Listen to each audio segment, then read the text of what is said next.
कल्पना news के news room से मैं हूं आपके साथ नदीम अकरम। सोशल मीडिया पर जो है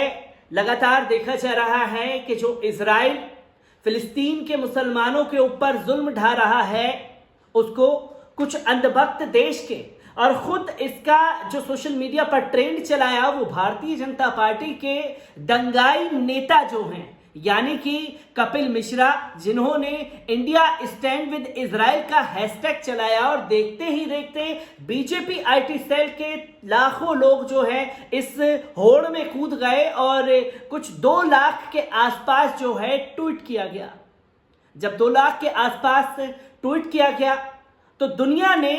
जो अंधभक्त हैं उनका चेहरा देखा कि आखिरकार ये किस तरीके की नफरत जो है दिलों में लेकर के बैठे हैं। क्योंकि एक तरफ तो इन अंधभक्त और इनके जो अब्बा हैं यानी कि इनके आका, वो ये दावा करते हैं कि वो दहशतगर्दों के खिलाफ हैं, दहशतगर्दों को सबक सिखाने के लिए जाने जाते हैं, पर असल में इन्हें दहशतगर्दों से कोई लेना देना नहीं है। इन्हें अगर कोई दिखता है, अगर दहशतगर्द मुसलमान हैं तो वो मुसलमान हैं, और अगर दहशतगर्दी मुसलमानों के साथ हो रही है तो ये उसके साथ कंधे से कंधा मिला करके खड़े हो जाएंगे। क्योंकि पूरी दुनिया आज जो है वो इजराइल को आतंकी संगठन करार दे रही है, इजराइल की सेना को आतंकी कहकर के नवाज रही है। पर हमारे देश के जो अंधभक्त हैं, गोदी मीडिया जो है वो फिलिस्तीन के जो फौजी सेना है हमास और अल-कुद्दूस को आतंकी संगठन कहने पर उतारू हो चुकी है। और कहीं ना कहीं देश के प्रधानमंत्री की, जो कि बेंजामिन नेतन्याहू उनके अच्छे दोस्त हैं, हाथ पर हाथ मार करके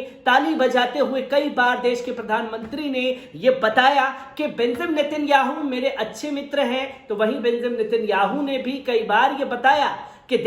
भारत देश के प्रधानमंत्री श्री नरेंद्र मोदी जी मेरे अच्छे मित्र हैं। और बीच पर जाकर के गलबैया कर करके फोटो ली गई। आज उसी का नतीजा है कि ये अंधभक्तों की जो जुबान है इतनी चलने लगी है। पर आपको बता दें, एक तरफ बस मुट्ठी भर, कुछ मुट्ठी भर, ये मुट्ठी देख रहे हैं, बस ये मुट्ठी भर लोग जो हैं सिर्फ ये दंगाई हैं, जो कि इन्हें मतलब है कि मुसलमानों पर जो भी जुल्म करेगा ये उनके साथ कंधे से कंधा मिला करके खड़े होंगे।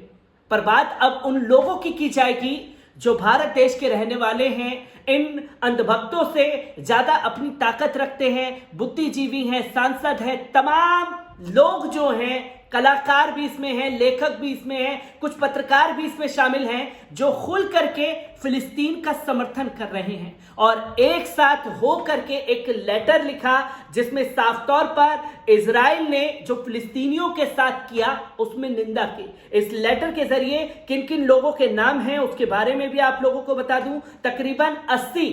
देश के तमाम बुद्धिजीवियों ने एक लेटर लिखा है और देश के प्रधानमंत्री से ये कहा है कि जो इजराइल द्वारा किया गया है ये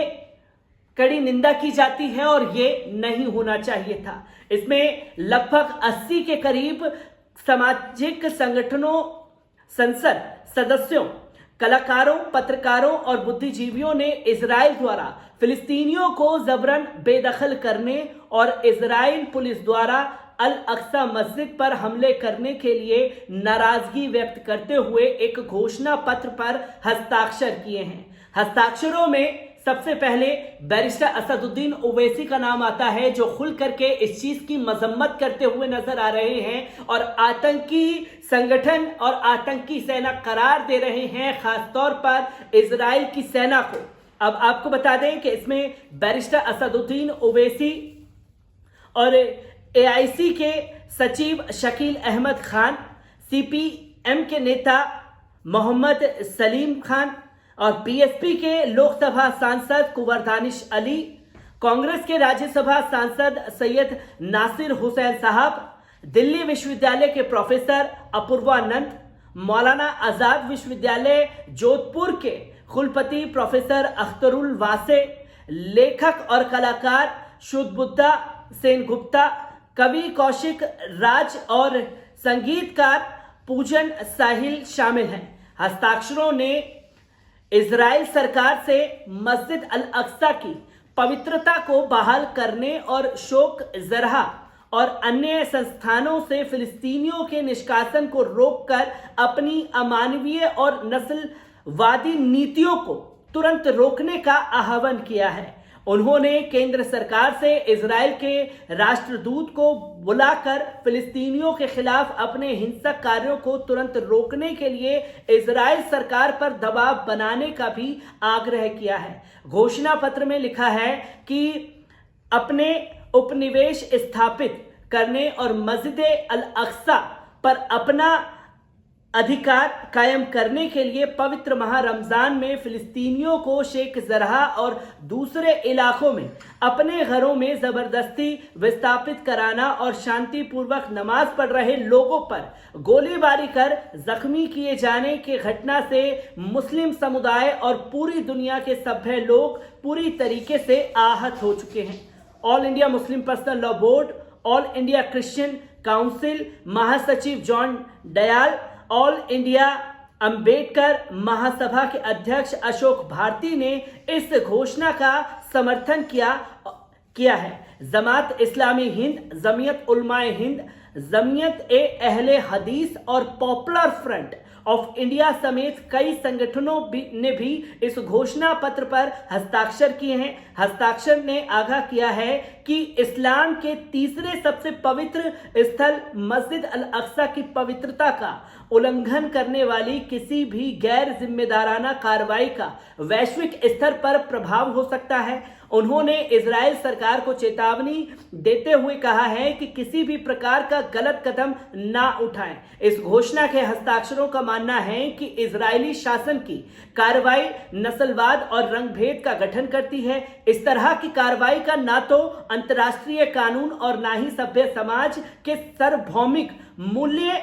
फिलिस्तीनी आबादी और दमन के लिए सशस्त्र बलों द्वारा जारी हिंसा, अराजकता एक महामारी के समान समय में मानवता के खिलाफ एक गंभीर अपराध है। साफ तौर पर जो देश के तमाम बुद्धिजीवी हैं, जो थोड़ी सी इन अनभक्तों से ज्यादा अकल रखते हैं, अगर भक्त कहेंगे कि इसमें कोई हिंदू नाम नहीं है तो उनको फहरिस्त देखने की जरूरत है। जो 80 नाम सामने आए हैं उसमें आधे से ज्यादा जो हैं वो हिंदू नाम हैं, जिन्होंने फिलिस्तीन के साथ कंधे से कंधा मिला करके खड़ा होना जरूरी समझा है, क्योंकि ये देश के बुद्धिजीवी लोग जानते हैं कि इजराइल इस वक्त क्या गलत कर रहा है और क्या नहीं। इसलिए देश के तमाम 80 बुद्धिजीवियों ने एक साथ एक मत होकर के देश के प्रधानमंत्री को लेटर लिखा और इस पत्र में साफ तौर पर कहा कि इजरायली दूतावास के लोगों को बुला करके उनके ऊपर दबाव बनाया जाए ताकि इजराइल जो ये हरकत कर रहा है उसे रोका जा सके। तो देश से फिलिस्तीन के खिलाफ फिलिस्तीन के समर्थन में एक आवाज उठ चली है और इजराइल को इसका खामियाजा भुगतना पड़ेगा, क्योंकि अब जो पूरी दुनिया के लोग जो हैं वो फिलिस्तीन के समर्थन में खड़े हो गए हैं। मैं ऐसी ही खबरों से आपको रूबरू कराता रहूंगा। दीजिए इजाजत, शुक्रिया।